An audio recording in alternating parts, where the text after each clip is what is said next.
সব সহ্য করতে পারে, দ্বিতীয় বিয়ে সহ্য করতে পারে। কথা ঠিক আছে যুবক ভাইরা? সব সহ্য করবে। স্বামী যদি 2টা বিয়ে করে ঝাঁটা দিয়ে পিটাইবে। তো এদিকে দেখেন, ফাতেমা বলছে আলী তোমার যাকে মন চায় তাকে বিয়ে করো, বাট একটা শর্ত, সেই মেয়ে যেন আমার 2 সন্তান হাসান এবং হোসেন কোনো কষ্ট না দেয়। সুবহানাল্লাহ পড়েন।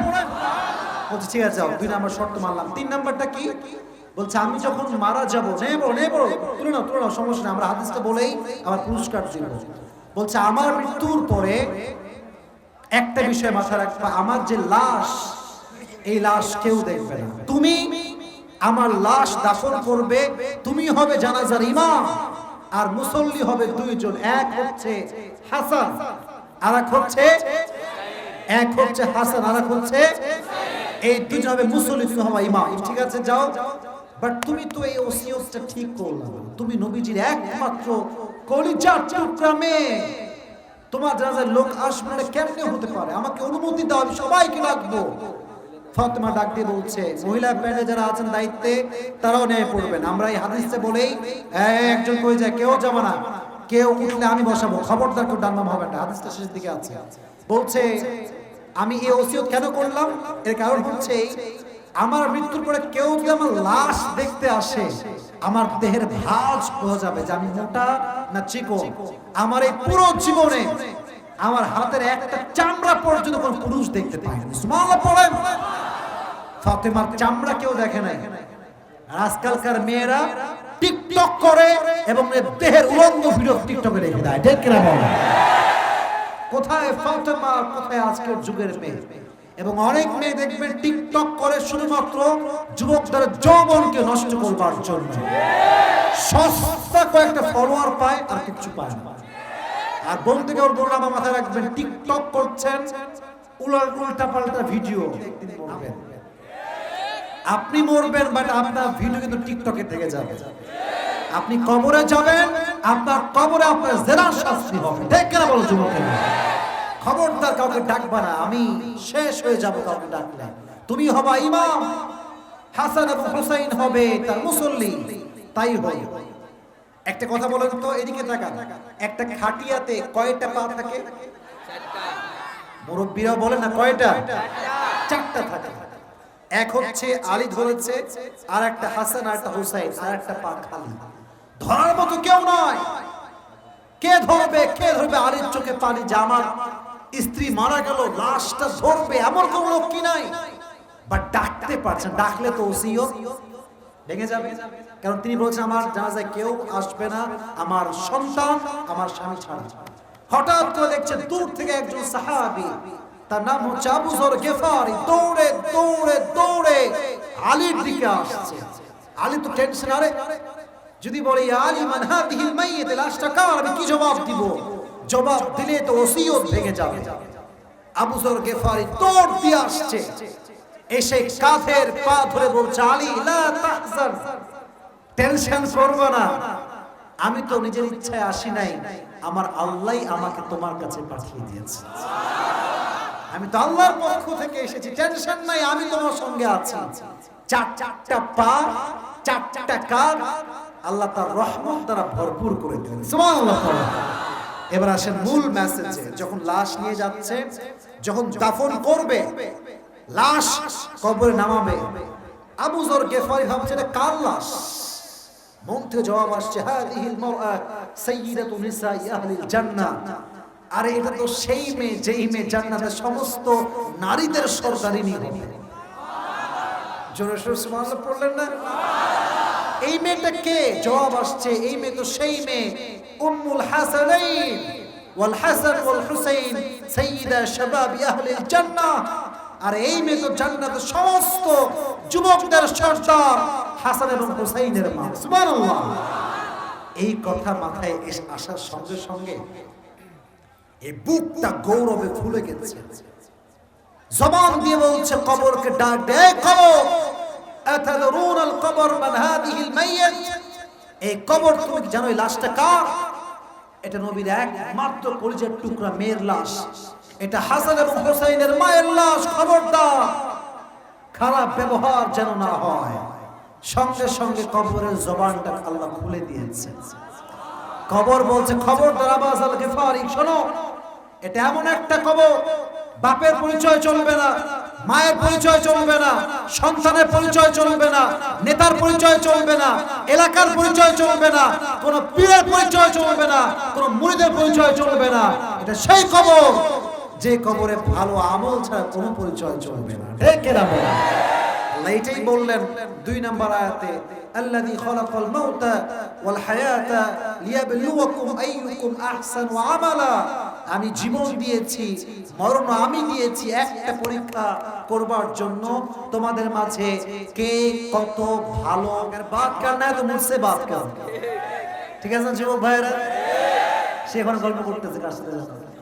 কিছু কিছু বাচ্চা দেখবেন মাহফিলে মোবাইল নিয়ে আসে, ছোট্ট ছোট্ট বাচ্চা। আমার সঙ্গে সাথে বাচ্চা দেখা, 5 বছরের বাচ্চা হবে, দৌড় দিয়ে আসছে, বলছে আপনি আসিফ হুজুর না? বললাম আরে বাবা আমি তো আসি, তুই আমারে চিনলি কেমনে? বললাম টিকটক চালাই।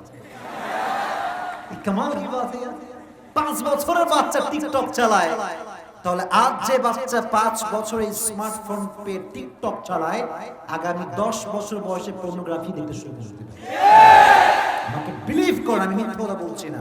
বাচ্চাদের হাতে ফোন দিবেন না। এরা আজকে কার্টুন দেখবে, কালকে সিনেমা দেখবে, তারপরে অশ্লীল ব্লু ফিল্ম দেখতে শুরু করবে। এক নাস্তিক বলছে, এই মুসলমান ঘরের সন্তান শোনো, আমি 3টা প্রশ্ন করব, যে তুমি জবাব দিতে পারো আমি মুসলমান হয়ে যাব। আমার কথা ভালো করে বুঝবেন। তো 3টা প্রশ্ন কি কি বলো? বলছে, 1 নাম্বার 1 কোয়েশ্চেন, তোমরা যে তোমাদের রবকে বিশ্বাস করো, can you see your God? তুমি কি তোমার রবকে দেখতে পাও? তো মুসলমান বলছে না, আমি তো দেখতে পাই না। So why do you believe on that? তুমি দেখো না মিয়া, বিশ্বাস করো কেন? প্রশ্ন আছে না নাই? ঈমানের প্রশ্ন। যুবকেরা মনোযোগ দিয়ে শুনবা। 2 নাম্বার 2 কোয়েশ্চেন, আপনারা জবাব দিবেন, আমি বলি। মানুষ কিসের তৈরি? আপনারা বলেন। মাটির তৈরি। জিন কিংবা শয়তান কিসের তৈরি? আগুনের তৈরি। আর জাহান্নামের যে বস্তু দিয়ে মানুষকে পোড়ানো হবে, শাস্তি দেওয়া হবে, এটার নাম কি? আগুন। নাস্তিক বলছে কি রে, শয়তান আগুনের তৈরি, আবার জাহান্নামের আগুন ও আগুন, আগুন দিয়ে আগুনের শাস্তি আল্লাহ কেমন দিয়ে? আমাকে জবাব দাও। প্রশ্ন বলছে, তাই তো কি রে, আগুন দিয়ে আগুনের শাস্তি, হাউ কাম ইট পসিবল? এটা কেমনে সম্ভব? আগুন দিয়ে তো আগুনে পোড়ানো যায় না। বলছে, বলেন 3 নাম্বার প্রশ্নটা শুনি আবার। বলছে 3 নাম্বার প্রশ্ন হচ্ছে, আমরা যদি বিশ্বাস রাখি আল্লাহকে, আমরা মানি এটা, ভালো মন্দ যা ঘটে কার পক্ষ থেকে ঘটে যুবক ভাইরা? আল্লাহর পক্ষ থেকে ঘটে। তো সে বলছে যদি খারাপও আল্লাহর পক্ষ থেকেই ঘটে, তাহলে জজ কেন, উকিল কেন, আদালত কেন, ব্যারিস্টার কেন, ম্যান সব তো আল্লাহ ঘটাইছে। নাউজুবিল্লাহ পড়লেন না? তো যুবক বলছে, ভাই আমি তো পারবো না, আমার কাছে জবাব নাই, হুজুররাই পারবে, হুজুররা পারবে উত্তর দিতে। সব হুজুররা আসছে, হুজুররাও পারবে। নাস্তিকের শক্তি বেড়ে গেছে, আরে মুসলমান আমি কেমনে হব, কেউ জয় দিতে পারলো না আমার কথা। একদিন নাস্তিক রাস্তা দিয়ে হাঁটতেছে, বুঝবেন ঘটনা বলতেছি আপনাদেরকে, ঘটনা শুনে মজা দেওয়ার জন্য নয়, ঈমানটা শক্ত করবার জন্য বলছি। তো নাস্তিক রাস্তা দিয়ে হাঁটছে, সামনে একটা হুজুর আসছে, আমাদের মতোই একজন হুজুর মনে করেন। আচ্ছা হুজুররা কি কম চালাক না বেশি চালাক? এই কথা বললেন না যে আপনারা সবাই? হুজুরদের মাথায় বুদ্ধি কম না বেশি? তীক্ষ্ণ মেধা বেশিরভাগ হুজুরদের। তো হুজুর বলছে, কি খবর, তুমি নাকি বলেছো তোমার প্রশ্নের জবাব যেই দিবে তুমি নাকি তার উত্তরে মুসলমান হয়ে যাবে। Is this true man? এটা কি সত্যি নাকি? বলছি ইয়েস, ইজ দ্য ট্রুথ। আমি যেই পারবে তার কাছে কালেমা পড়ব। তাই বলো আমাকে প্রশ্নগুলো কি ছিল তোমার? তো বলছে যে তুমি কি তোমার রবকে দেখো? বলছে না দেখি না। So why do you believe on that? মানো কেন, বিশ্বাস করো কেন? বলছে 2 নাম্বার বলো, প্রশ্ন কি ছিল? বলছে আগুন দিয়ে আগুনের শাস্তি কেমনে হবে, আমাকে জবাব দাও। 3 খারাপ ভালো যদি আল্লাহর পক্ষ থেকেই হয়, তাহলে আদালত কেন, জজ কেন, উকিল কেন? হুজুর এই কথা শুনে এমন রাগা রাগছে, রাগের মাথায় একটা কলসি ছিল, মাটির কলসি। কিসের? বলো না কিসের কলসি? তুলে, মাটির কলসি তুলে একটা দিছে বাড়ি, এক বাড়ি খেয়ে উল্টে পড়ছে। আমি বলছে হুজুর এই জন্য আপনার সুবিধার লোক না, নিয়ে জবাব দিতে পারবেন না, বলে দিবেন, মারার দরকার কি? শুরু হয়ে গেছে মুখে মুখে তর্ক। তর্ক করতে করতে কাজীর দরবারে চলে গেছে, রাজার দরবারে। রাজা বলছে, কি খবর হুজুর সাহেব, আপনি কি কাজ করছেন এইটা? জবাব দিতে পারবেন না, দ্যাটস ফাইন, মারবেন কেন আপনি? তো হুজুর বলছে, মহামান্য আদালত, আমি যে কলসি দিয়ে আঘাত করেছি, এই আঘাতের মাঝে আমার ঈমানের 3টা জবাব লুকায়িত আছে। সুবহানাল্লাহ পড়েন সবাই, আপনারা 3টা জবাব একটা কলসি দিয়ে মারছেন এখানে, হাউ ক্যান ইট পসিবল? বলছে, ওনাকে বলেন যে ওনার প্রথম প্রশ্ন কি ছিল। সে বলল যে প্রথম প্রশ্ন ছিল, you can't see your God, so why do you believe on that? তুমি তো রবকে দেখো না, বিশ্বাস করো কেন? তো বলছে, ওর বিচারটা কি আসছে, ও কেন এখানে আসছে? বলছে, আমাকে মারা হয়েছে, আমি আঘাত পেয়েছি, মাথায় প্রচন্ড ব্যথা। তো হুজুর বলছে যে তোর ব্যথা কই দেখা, কথা ঠিক কিনা বলেন? show me your pain, where is your pain man? তো নাস্তিক বলছে, ব্যথা কি দেখানো উঠে না, কিন্তু অনুভব করতে হয়।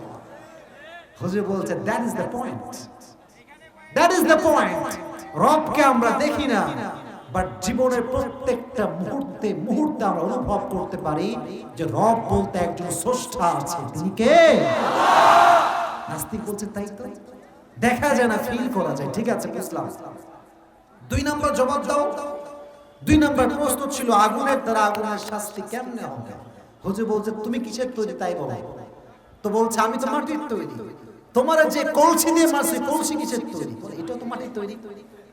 তো তোমার কথা অনুযায়ী তো আগুনের দিয়ে আগুনের শাস্তি হয় না, তাহলে তুমি মাটির মানুষ হয়ে মাটির কলসিতে আঘাত কেমনে পাও? যদি মাটির কলসি দিয়ে আঘাত করলে মাটির মানুষ আঘাত পায়, তাহলে এটা স্পষ্ট প্রমাণ রব চাইলে আগুন দিয়ে জাহান্নামের ভেতরে শয়তানকেও শাস্তি দিতে পারে। এখন সে বলছে, বুঝলাম, 2 নাম্বার যাও, এবার 3 নাম্বার জবাবটা দাও। জবাব কি দিব বলো, তোমার প্রশ্ন আগে বলো। বলছে, প্রশ্ন হচ্ছে, খারাপটা যদি আল্লাহর পক্ষ থেকেই হয়, তাহলে উকিল কেন, আদালত কেন, বিচারক কেন? হুজুর বলে, আমিও তো তাই বলি, আমি এখানে কেন?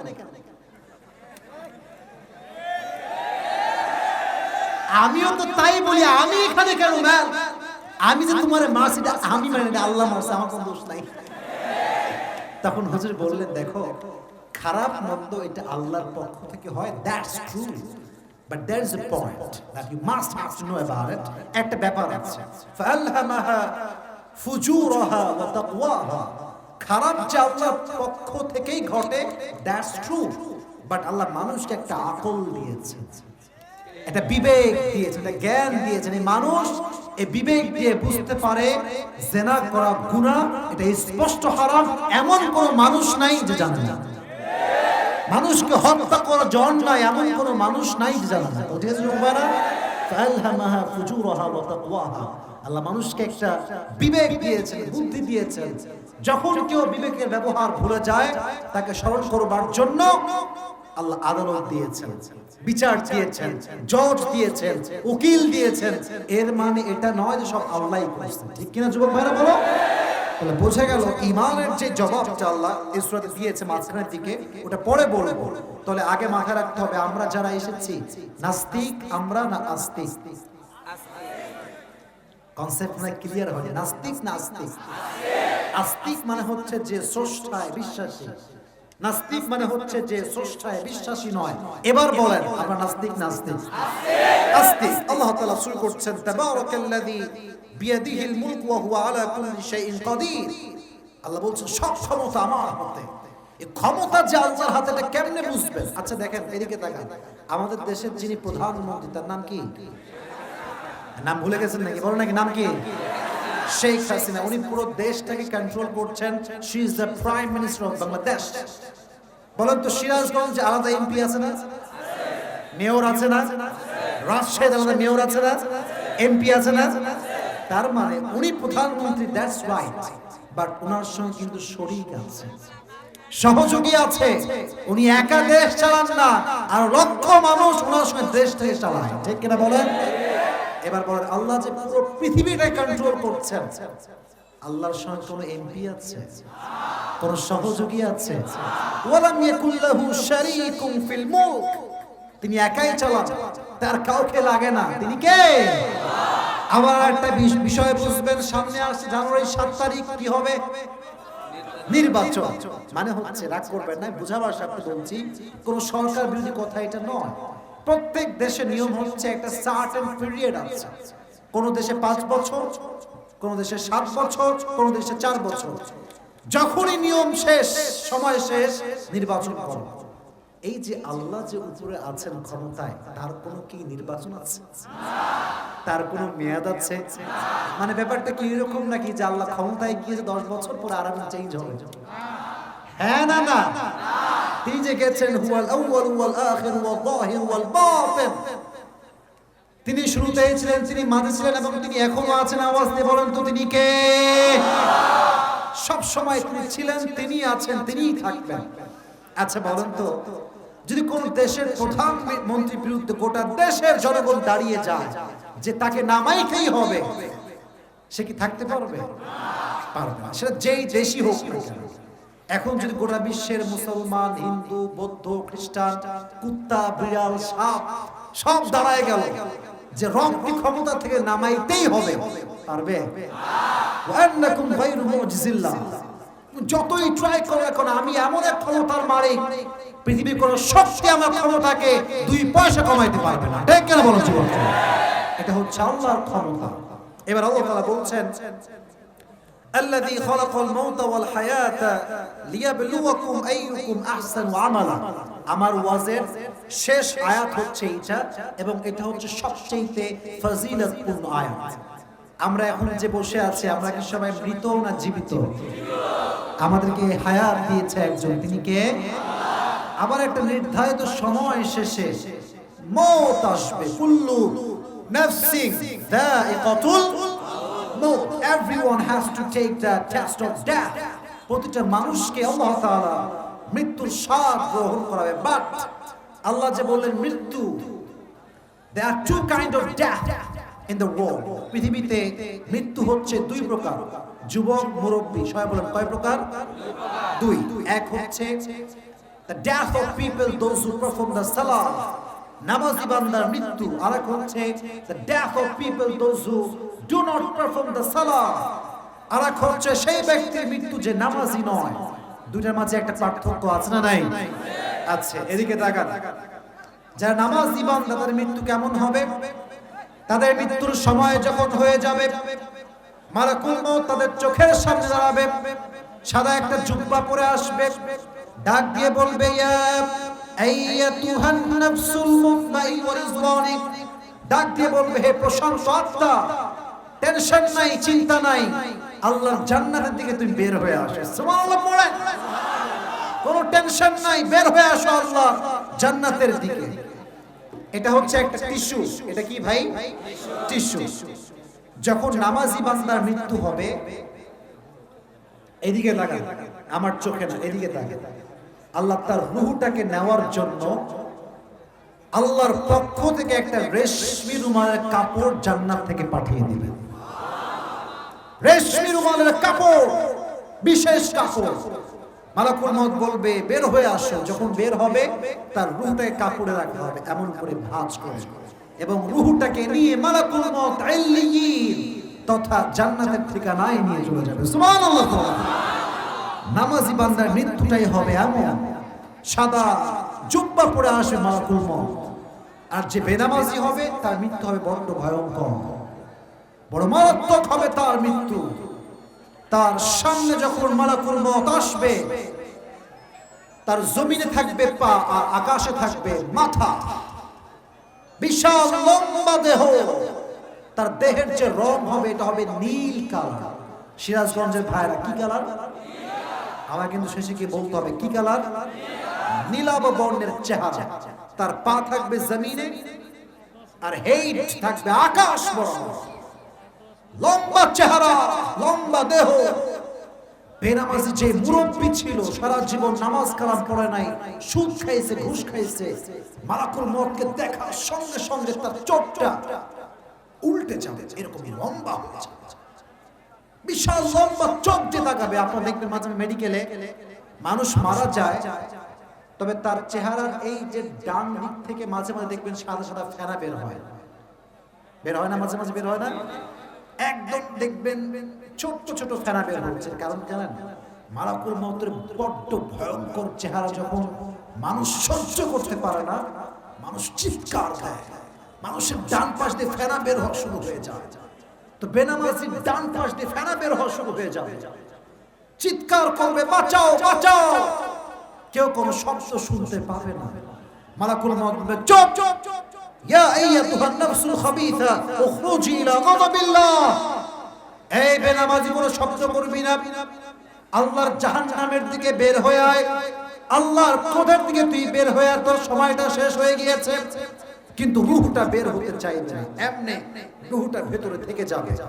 মালাকুল মউত হাত দিয়ে ধরবে, এমন একটা থাবা মারবে, রূহ বের করার সময় একটা জীবিত ছাগলকে কেউ যদি যাবেহ না করে তার এই চামড়াটা টেনে হিচড়ে এমনি ছিঁড়ে ফেলে, তার যেই পরিমাণ কষ্ট হয় তার চাইতে কমসে কম 70 গুণ বেশি কষ্ট দিয়ে বেনামাজির রূহটাকে কবজ করা হয়। বলেন না, 70 গুণ বেশি কষ্ট। যদি আমি আপনাদের কাউকে ডাকি, এদিকে আসো, ডাকলাম, ছড়িয়ে যদি আপনাদের চামড়াগুলো কেটে ফেলি, আপনার কেমন লাগবে একটু ভাবেন তো দেখি। আল্লাহ বলছেন 70 গুণ বেশি কষ্ট হবে। আজকে অনেক যুবক আছে যারা 3টা 4টা পর্যন্ত ফোনে পর্নোগ্রাফি দেখে এবং প্রেম করে, এবং সেই যুবকটা ফজরের নামাজ যে কবে জামাতে পড়েছে এর কোনো হিসাব নাই। ঠিক কেন বলে যুবকেরা? এখানেই মসজিদ সর্বোচ্চ ডান পাশে আছে, জিজ্ঞেস করুন, জোহরে পাবেন, আসরে পাবেন, মাগরিবে পাবেন, এশায় লোক আছে, ঠিক আছে, কিন্তু ফজরের সময় দেখবেন লোক নেই। যেই মসজিদে জুমার দিনে লোকের জায়গা হয় না, লোকারণ্য হয়ে যায়, সেই মসজিদে ফজরের সময় মুসল্লিহীন শূন্য মসজিদ হয়ে যায়। ঠিক কিনা বলেন? আর আজকে কত লোক ডানে বামে গ্যাঞ্জাম চিল্লাফালা, লোকের কোনো অভাব নাই, পাশেই মসজিদ আছে। আজকে স্টিল প্রমাণ দিচ্ছি, দেখবেন ফজরের নামাজে সামনের কাতার ভরপুর হবে কিনা এখানে সন্দেহ আছে। আস্তে ঠিক বলেন কেন আপনারা? বলেন বলেন, ঠিক আছে না? কথাটা বলেন, ঠিক আছে না?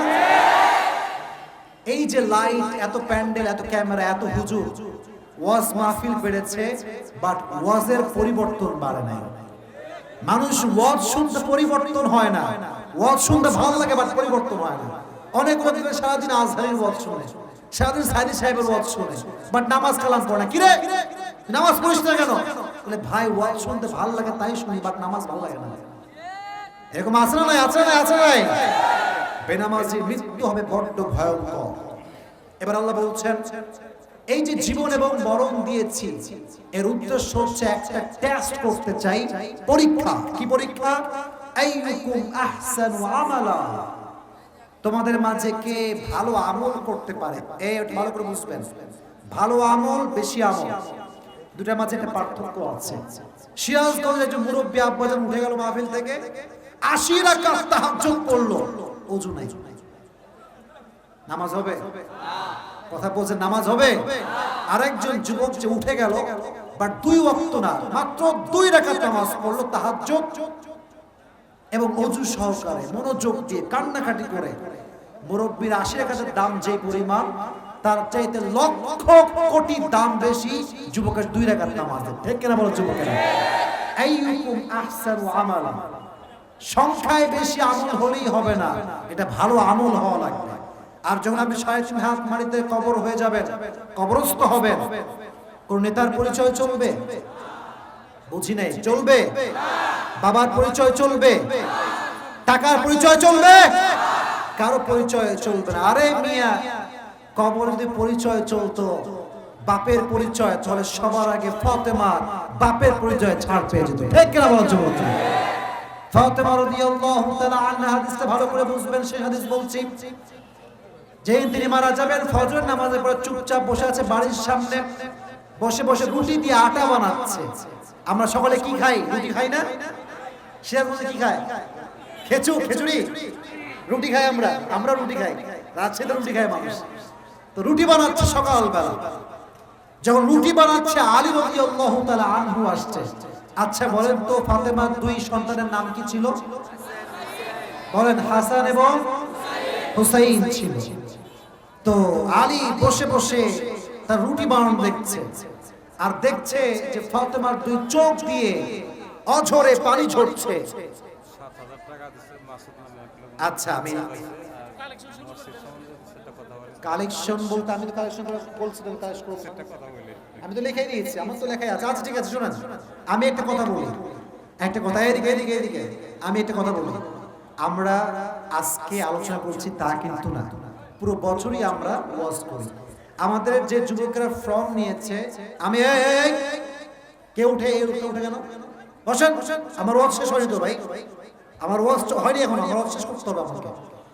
আমি সব জায়গায় লিখে দিই যে আমি কোন কালেকশন করি না, মানে আমি পারি না। হ্যাঁ, এটা করতে পারি যে কমিটিরা থাকবে, ভলান্টিয়ার্স থাকবে, তারা সবাই রুমাল নিয়ে যাবে, যে যা দিবে দ্যাটস এনাফ। হ্যাঁ ঠিক আছে, এটা ঠিক আছে, বাট কে কত দিবেন, কে দিবেন, এটা কিন্তু আমি পারি না, এটা আমি করিও না। ঠিক আছে যুবক ভাইয়ারা, পুরস্কার নিয়ে আসতে যাবো তো আমরা ইনশাআল্লাহ। কমিটি আমাকে সিগন্যাল দিয়েছে, হুজুর ওয়াজ কিন্তু শেষ করতে হবে, বাট একটা মসজিদ যেহেতু আছে, নৈতিক দায়িত্ব, এটা ঠিক আছে, এটা নৈতিক দায়িত্ব। ভলান্টিয়ার্সরা যখন যাবে কোনো কথা ছাড়া আপনারা দিবেন, বাট আগে আমি শেষ করি। রাজি আছেন ইনশাআল্লাহ? আর আমার বিশ্বাস আছে এই যে যুবকগুলো আমি আসছি 10:30টার সময়, সবগুলো তখনও ছিল, এখনো আছে, দোয়া না করে কেউ বাসায় যাবে না ইনশাআল্লাহ। বলুন না সবাই মিলে। আমার যে বিশ্বাস আছে তোমাদের উপরে বিশ্বাস রাখবা, মাথা রাখবা। আমি যেন সিরাজগঞ্জ আগামী তো আসতে আগ্রহী হই, এই কাজটা আপনি আমাকে সহযোগিতা করবেন। যদি দেখি যে দোয়া না করে তুমি উঠে গেছে, এটা মন খারাপ হবে। তো বলছিলাম, ফাতেমা রান্না করছে রুটি, দেখছে দুই চোখ দিয়ে পানি পড়ছে। আলী বলছে, তুমি কাঁদছো কেন, চোখে পানি কেন? বলছে, আজকে আমি শেষ রাতে স্বপ্নে আমার বাবার সঙ্গে সাক্ষাৎ করেছি। সুবহানাল্লাহ পড়লেন না আপনারা? বলছে, তো সৌভাগ্যের বিষয়, বাবাকে তুমি স্বপ্নে দেখেছো, কাঁদছো কেন? বলছে, আব্বাজান আমাকে স্বপ্নে ডেকেছে যে ফাতেমা দুনিয়াতে আর থেকো না, তুমি আমার কাছে চলে আসো। মাথা রাখবেন সিরাজগঞ্জের ভাইরা, স্বপ্নে যদি কেউ দেখেন যে মৃত বাবা বা মা কবর থেকে আপনাকে ডাকছে, এর অর্থ হচ্ছে আপনার হায়াত বেশি একটা বাকি নেই। স্বপ্নে ব্যাখ্যা হচ্ছে এরকম, বাবা হতে পারে, মা হতে পারে, ভাই হতে পারে, কবর থেকে কেউ ডাকলে এর ব্যাখ্যা হচ্ছে your time is going to over, সময় বেশি একটা বাকি নাই। তো ফাতেমা বলছে, আরে আমাকে তো কোনো সাধারণ মানুষ ডাকে না, আমাকে পুরো পৃথিবীর সর্দার শেষ নবী ডেকেছে। সুবহানাল্লাহ পড়েন। তো বলছে, তাই এর মানে তোমার সময় কি নেই ফাতেমা? বলছে, সময় নেই। এই কথা শুনে আলীও চিৎকার দিয়ে কান্না, তুমি চলে যাবে আমাকে ছেড়ে, আমি কাকে নিয়ে বসবাস করব? এই কথা বলে আলী কান্না শুরু করেছে। খবরদার কান্না করবে না, চুপচাপ থাকো, তোমাকে আমি 3টা ওসিয়ত করে মরবো। এই 3টা ওসিয়ত যে বলবে সে কিন্তু পাস। কয়টা ওসিয়ত? বলো বলো বলো, আরো জোরে, কয়টা? 1, আমি মারা যাওয়ার পরে আমাকে মাফ করে দিবা, 1 নাম্বার। 2 নাম্বার, আমি, মেয়েরা দেখবেন, অনেক মেয়েরা এখানে আছে, অনেক মেয়ে দেখবেন স্বামী করতে পারে, দ্বিতীয় বিয়ে সহ্য করতে পারে। কথা ঠিক আছে যুবক ভাইরা? সব সহ্য করবে। স্বামী যদি 2টা বিয়ে করে ঝাঁটা দিয়ে পিটাইবে। তো এদিকে তাকান, ফাতেমা বলছে, আলী তোমার যাকে মন চায় তাকে বিয়ে করো, বাট একটা শর্ত, সেই মেয়ে যেন আমার 2 সন্তান হাসান এবং হোসেন কোনো কষ্ট না দেয়। সুবহানাল্লাহ পড়েন। বলছে, ঠিক আছে, 2 নাম্বার শর্ত মানলাম। 3 নাম্বারটা কি? বলছে, আমি যখন মারা যাবো, নেবো তুলে নাও, সমস্যা নেই, আমরা হাদিসটা বলেই আমার পুরস্কার দিব। বলছে, আমার মৃত্যুর পরে একটা বিষয় মাথায় রাখবা, আমার যে লাশ, এই লাশ কেউ দেখবে না, তুমি আমার লাশ দাফন করবে, তুমি হবে জানাজার ইমাম, আর মুসল্লি হবে 2 জন, এক হচ্ছে হাসান আর এক হচ্ছে হাসান আর এক হচ্ছে, এই 2 জন হবে মুসল্লি, তুমি হবে ইমাম। ঠিক আছে, যাও। বাট তুমি তো এই ওসিয়তটা ঠিক করলা, তুমি নবীজির একমাত্র কলিজার টুকরা মেয়ে, তোমার জানাজার লোক আসবে না, কেমনে হতে পারে? আমাকে অনুমতি দাও, আমি সবাইকে ডাকবো। ফাতেমা ডাক দিয়ে বলছে, মহিলা প্যানেলে যারা আছেন দায়িত্বে, তারাও নেমে পড়বেন। আমরা এই হাদিসে বলেই একজন কই যায়, কেউ যাবে না, কেউ উঠলে আমি বসাবো, খবরদার কেউ ডানবাম হবে না। হাদিসটা শেষের দিকে আছে। বলছে, আমি এই ওসিয়ত কেন করলাম? এর কারণ হচ্ছে আমার মৃত্যুর পরে কেউ যদি আমার লাশ দেখতে আসে, আমার দেহের ভাঁজ বোঝা যাবে যে আমি মোটা না চিকন। আমার এই পুরো জীবনে আমার হাতের একটা চামড়া পর্যন্ত কোন পুরুষ দেখতে পায়নি। সুবহানাল্লাহ পড়েন। ফাতেমার চামড়া কেউ দেখে নাই।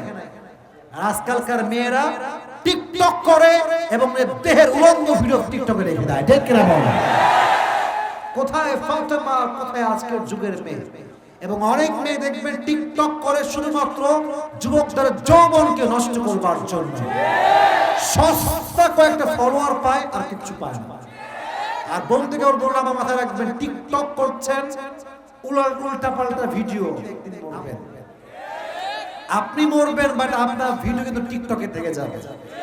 আপনি কবরে যাবেন, আপনার কবরে আপনার জেনার শাস্তি হবে, ঠিক কিনা বলো যুবকেরা?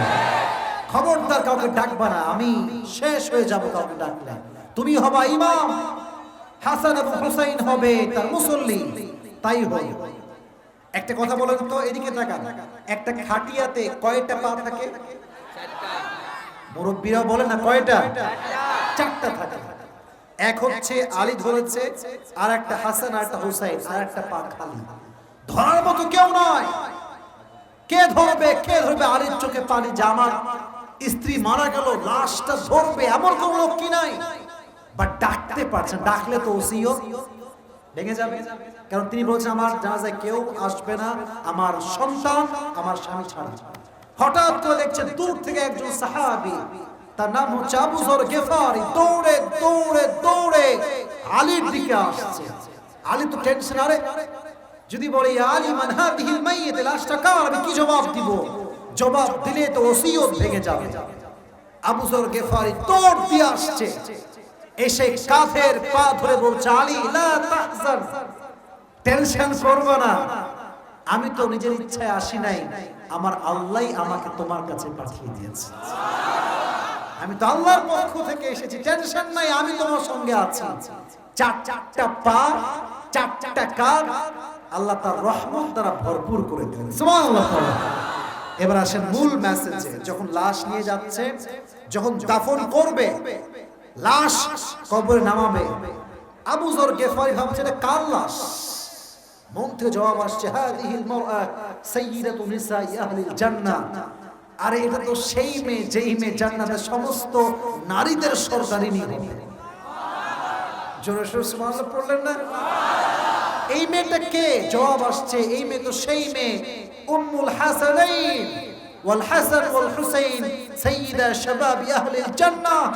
আর এই মেয়ে তো জান্নাতের সমস্ত যুবকদের সর্দার, হাসান এবং হুসাইনের মা। সুবহানাল্লাহ।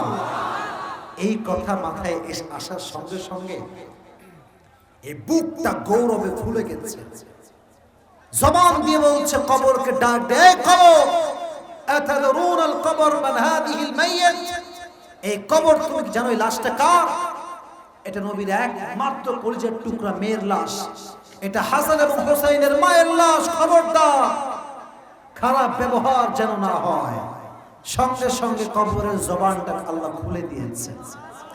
কবর বলছে, খবরদার আবু যর গিফারি, শোনো, এটা এমন একটা কবর, বাপের পরিচয় চলবে না, মায়ের পরিচয় চলবে না, সন্তানের পরিচয় চলবে না, নেতার পরিচয় চলবে না, এলাকার পরিচয় চলবে না, কোন পীরের পরিচয় চলবে না, কোন মুরিদের পরিচয় চলবে না। এটা সেই কবর যে কবরে ভালো আমল ছাড়া কোনো পরিচয় চলবে না, ঠিক কিনা বলেন?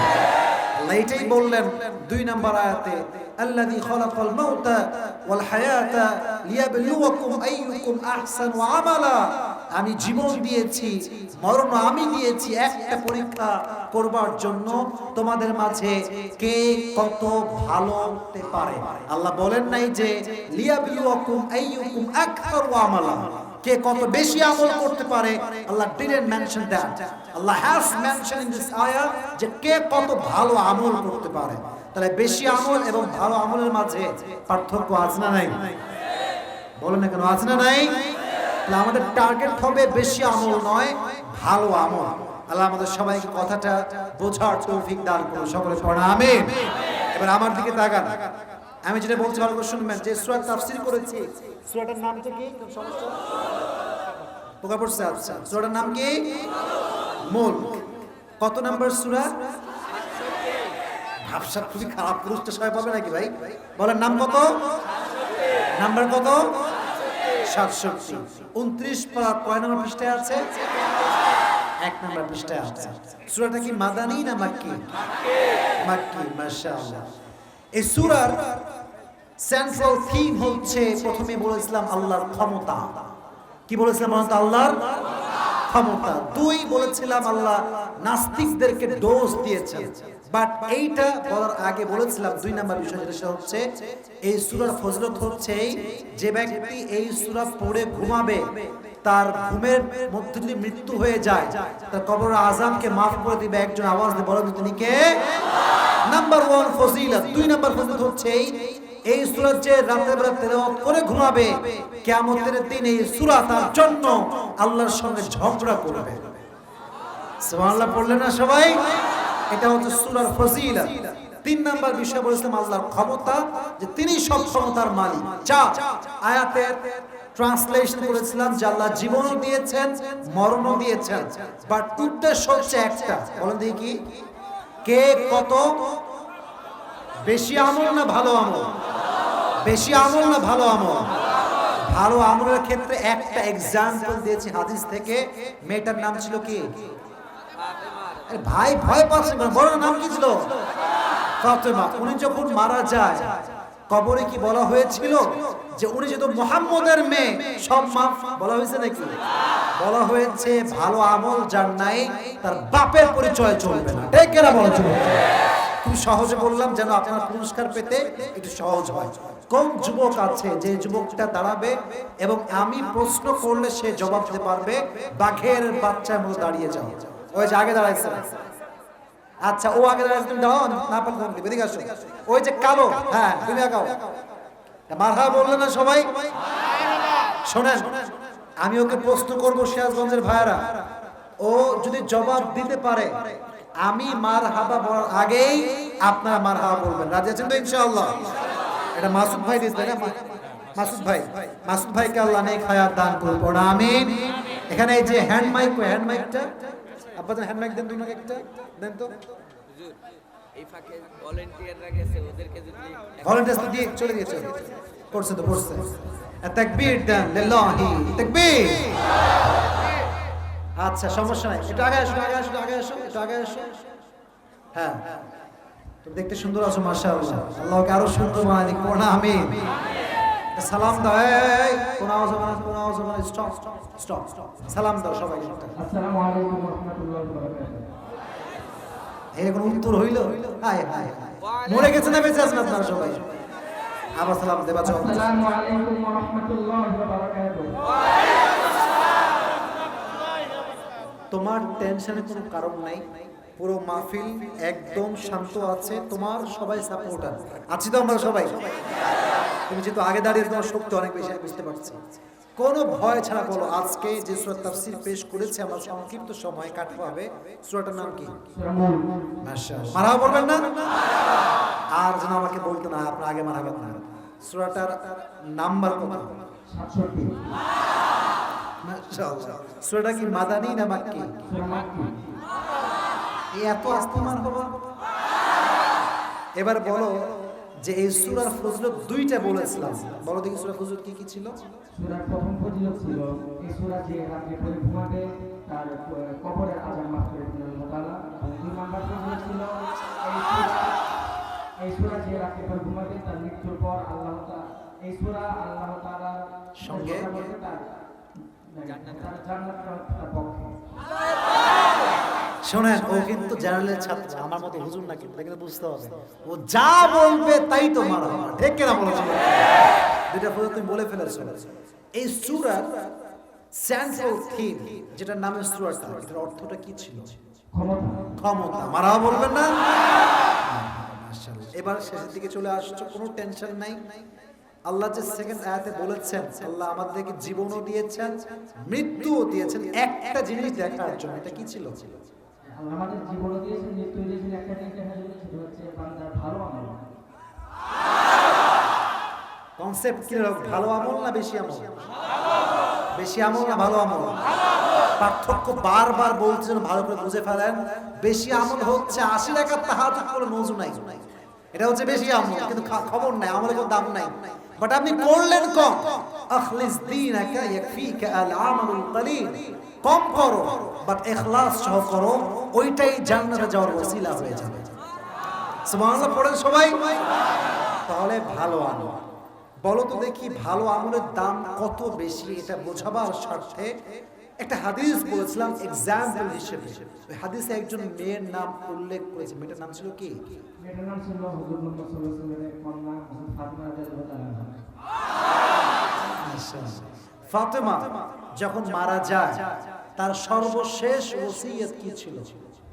ফাতিমা রাদিয়াল্লাহু তাআলা আনহার সর্বশেষ ওসিয়ত ছিল তাকে যখন জানাজা করবে, তাকে তার জানাজায় যেন অন্য কোনো মানুষকে না ডাকা হয়, তার দুটো ছেলে এবং তার স্বামী ওনাকে যেন তার জানাজা করে। এটা কিন্তু আমি শেষে বলি নাই, ওই ওয়াজেই বলছিলাম, সেটা কিন্তু বলি নাই। তাও টেস্ট করলাম যে ওরে একটু টাকা পয়সা বাঁচাতে হবে তো ভাই, তো হইল না, আগে আমি ফেল মারলাম। তো যাই হোক, এবার বলো, যখন কবরে রাখা হয় তখন আবু যর গিফারি কবরকে কিছু কথা বলেছিল, কি বলতে বলেছিল? আবু যর গিফারি রাদিয়াল্লাহু তাআলা আনহু কবরকে উদ্দেশ্য করে বলেছিল যে, হে কবর, তুমি কি জানো তোমার মধ্যে আজকে কাকে রাখা হবে? যাকে রাখা হবে সে বিশ্বনবী হযরত মুহাম্মদ সাল্লাল্লাহু আলাইহি ওয়াসাল্লামের কন্যা এবং তিনি জান্নাতের যুবকদের সর্দার হাসান এবং হুসাইন রাদিয়াল্লাহু তাআলা আনহুর মাতা। মারহাবা বলেন সবাই। এবার তোমার শেষ কথা, শেষ ভালো যার, কিন্তু একটাও আটকায়নি ভাই। বলো যে কবর কি জবাব দিয়েছিল, এটা আমাদের মেইন মেসেজ। কবর জবাব দিয়েছিল, আমি হযরত মুহাম্মদ সাল্লাল্লাহু আলাইহি ওয়াসাল্লামের কন্যাকেও চিনি না, আমি কাউকে চিনি না, আমি কাছে যে নেক আমল করে আসবে, যে ভালো আমল করে আসবে, সে আমার ভালো ব্যবহার করবে। লস করে দিয়েছে, মারহাবা। আসো আসো, এই পাতে নাই পাতে, কোন পাতে? আল্লাহু তাকবীর, আল্লাহু তাকবীর। আসো আসো আসো আসো। টাকা পয়সা নাই রে ভাই, বড় দইতে দেন হুজুর। আর যা যা, এটা কম নাকি? এটা কম। আসো আসো, দৌড় দাও দৌড় দাও। তুমি সেলিব্রিটি হয়ে যাবো আজকে। এর নাম কি? এলাকা ছিল নাকি? বাইরে থেকে আসছো? আচ্ছা, অনেকে বাইরে থেকেও আসছে। আচ্ছা আচ্ছা, মাহফিল সুবিধা আসছে, জি জি, অনেকে বাইরে থেকে আসছে। আসো আসো, সিরাজগঞ্জের ছেলে, ব্রিলিয়ান্ট। আচ্ছা মাশাআল্লাহ, তোমার নাম কি বাবু? আমার নাম মোহাম্মদ ইয়ামিন হাসান। ধরো তোমার পুরস্কার ধরো। তোমার ইয়ামিন হাসান, তোমার বাসা কোথায়? আর বাসা আমরা তো সিরাজগঞ্জ সদরে, এই জায়গা আমার নানার বাসা। নানার বাসা বড় কোথায়? আমি পড়ি হাজী আহমেদ আলী আলিয়া মাদ্রাসা। আরে মাঝে বড়। তুমি যে এখানে মাহফিল হবে, তোমাকে কে বলছে এটা? আমি অ্যাকচুয়ালি ফেসবুকে দেখছি এটা। ফেসবুকে দেখেছে। মারহাবা বলেন সবাই। আল্লাহকে আলেম হিসেবে কবুল করুন, সকলে পড়ে আমিন। ও কিন্তু খুব ভালো শ্রোতা, এরকম শ্রোতা আল্লাহ প্রত্যেকটা মাহফিলে মাহফিলে দান করুন, পড়ে আমিন। আসলে ওয়াজ করলে তো হয় না, ওয়াজ মানুষ কি বুঝেছে, কতটুকু শুনেছে, এটা টেস্ট করার দরকার আছে না নাই? তো আমি নতুন শুরু করেছি সবাইকে, যেন মানুষের ওয়াজ ভালো করে মাথায় ঢুকে যায়। আমি আসিফ, অধম, অযোগ্য, যতটুকু বলেছি আল্লাহ আমাদের সবাইকে সেই অনুযায়ী আমল করার তৌফিক দান করুন, সকলে পড়া আমিন। বসো বসো। আরে বাবা, খুবই চালাক, ভাবছে দোয়া না করেই পালাবে। খবরদার ধান্দা করো না তুমি, খবরদার ধান্দাই করো না তুমি। তাকবীর দেয়, তাকবীর। দোয়া যখন করব, মেহেরবানি করে সবার phone turn off your phone. কই ফোন আছে? ফোন নামাও। দোয়াটা আল্লাহর কাছে দিল থেকে করতে হবে। দোয়া যখন শেষ তখন হাত মিলাও, মারামারি যা তো ডান পাশে করবা, বাট দোয়ার সময় কেউ এখানে আসবে না, ঠিক আছে? ইনশাআল্লাহ দোয়াটা হবে একদম মনোযোগ সহকারে, আল্লাহর সঙ্গে আমরা কথা বলবো আজকে। সকলেই দুরূদ শরীফ পড়ুন। আল্লাহুম্মা সাল্লি আলা মুহাম্মাদ ওয়া আলা আলি মুহাম্মাদ কামা সাল্লাইতা আলা ইব্রাহিম ওয়া আলা আলি ইব্রাহিম ইন্নাকা হামিদুম মাজিদ। আল্লাহুম্মা সাল্লি। একবার করলো যে আবার করতে হবে? আচ্ছা, না না, আমি বলি, এটা তো আমি আসলে আপনার বুঝতে হবে। বসো বসো বসো বসো বসো। যদি আমি বলি, আমি আপনাদের জন্য সুযোগ করছি, যদি কেউ থাকে যারা বিগ অ্যামাউন্ট দিবেন, যেমন 5, 10, 15, যদি কেউ থাকেন আমাকে মেহেরবানি করে বলেন, আমি নামটাও বলবো, দোয়াও করে দিব। আমি চাই কেউ থাকলে বলেন। এরাই আপনারাই দিবেন, মাশাআল্লাহ মাশাআল্লাহ। আপনি কত দিবেন বলেন না, আপনি কত দিবেন আপনি বলেন। 5000 মারহাবা সবাই। আপনার নামটা একটু বললে ভালো হয়। কে শেষ আপনার নামটা বললে একটু ভালো হয়। মোহাম্মদ আলী জিন্নাত, উনি 5000 টাকা দিবেন। আল্লাহ ওনার এই দানকে কবুল করুন, সকলে পড়া আমিন। আর কে আছে ওনার মতো মাশাআল্লাহ ব্রড মাইন্ডেড মানুষ? আব্দুল্লাহ 3000 মারহাবা বলেন সবাই। সভাপতি সাহেব কত দিবে? সভাপতি সাহেব 10,000 দিয়েছে, মাশাআল্লাহ মারহাবা বলেন সবাই। মোহাম্মদ আলী জিন্নাহ ভাই দিয়েছে 5000, আরেকজন দিয়েছে 3000। আল্লাহ তাদের দানকে কবুল করুন, সকলে পড়া আমিন। এরকম যদি কেউ কমিটির দায়িত্ব বাহিরে যদি থাকেন আমাকে বলেন, আমি নাম বলে আমার মনে এত শোনা না ভাই, নাম আমি বলবো, দোয়া করব, অন্তর থেকে দোয়া থাকবে। কেউ কে বাকি আছে? আপনার বাপ দিয়েছে? দিয়েছে। আপনি দিয়েছেন? আচ্ছা আপনি দিয়েছেন। আর কেউ বাকি আছে পেছনে? আচ্ছা মারহাবা। এবার দুরূদ শরীফ পড়ুন। আল্লাহুম্মা সাল্লি আলা মুহাম্মাদ ওয়া আলা আলি মুহাম্মাদ কামা সাল্লাইতা আলা ইব্রাহিম ওয়া আলা আলি ইব্রাহিম ইন্নাকা হামিদুম মাজিদ। তাহলে ঠিক আছে, এবার দোয়া করা যাবে? জি ঠিক আছে। পেছনে কে আছে? মাশাআল্লাহ। কত? আচ্ছা মাশাআল্লাহ। বাবা মায়ের জন্য মায়াজন দিয়েছে, আল্লাহ কবুল করুন, সকলে পড়া আমিন। আব্বার জন্য দিয়েছে 500, আল্লাহ কবুল করুন, পড়া আমিন। এই বসো, হয়ে গেছে, বসে পড়ো বসে পড়ো। যারা দিবেন সুযোগ আছে দিয়ে দেন, আমিও দেওয়ার সুযোগ দিচ্ছি, কোনো সমস্যা নাই। আলী জিন্নাহ ভাই আছে, ওনারা দিলে হয়ে যাবে, সমস্যা নাই। আচ্ছা মাশাআল্লাহ, ইনশাআল্লাহ কবুল করুন, পড়া আমিন। মসজিদের উন্নয়ন প্রকল্প তো ভাই দরকার আছে, এটা আসলে দেওয়া দরকার আছে। আচ্ছা আরো দিয়েছে 100, আল্লাহ কবুল করুন, পড়া আমিন। আর কেউ থাকলে বলতে পারেন, না থাকলে আমরা দোয়া করবো, নয় কিন্তু আমরা অপেক্ষা করবো। যদি কেউ থাকে এখনো সময় আছে, নাম বলেন। আমরা যুবকদের মাঝে কেউ নাই? যুবকেরা 500 দিবে, 1000 দিবে, কেউ কি নাই যুবক ভাইরা? যদি দিয়েছো আমি জানি, সবাই রুমাল দিয়েছো। যদি কেউ থাকে দেখেন, আছে কেউ? আছে আজ আপনাদের তো দোয়া করে দিলাম, ঠিক আছে ইনশাআল্লাহ। আলহামদুলিল্লাহি রাব্বিল আলামিন والصلاة والسلام على سيد الأنبياء والمرسلين وعلى آله وأصحابه أجمعين আল্লাহ রাব্বুল আলামিন। গভীর অন্ধকার রাত, প্রায় 12:30 বেজে গিয়েছে। আল্লাহ তোমার শাহী দরবারে হাত তুলেছি আল্লাহ, মেহেরবানি করে আমরা তোমার শাহী দরবারে হাত তুলেছি আল্লাহ।